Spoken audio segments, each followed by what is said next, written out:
Syederalun, sebanyak 36 pengungsi Rohingya dilaporkan kabur dari tempat karantina di BLK Kandang Lok Semawe.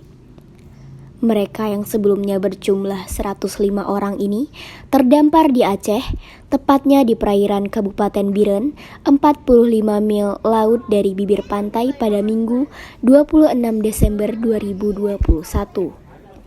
Juru bicara Satgas Penanggulangan Pengungsi Rohingya Lok Semawe, Marzuki, pada Jumat 4 Februari 2022 menjelaskan, awalnya jumlah Rohingya yang ditampung di BLK itu sebanyak 105 orang.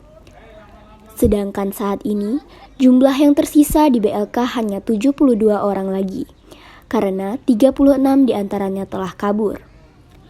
Disebut juga, pelarian 36 Rohingya dari BLK Kandang terjadi dalam 5 tahap. Pertama, terjadi pada 18 Januari 2022. Jumlah yang kabur 8 orang. Pada 30 Januari 2022, kabur 4 orang.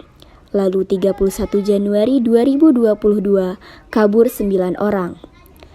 Selanjutnya, 1 Februari 2022, kabur 8 orang. Dan terakhir, 2 Februari 2022, kabur 7 orang.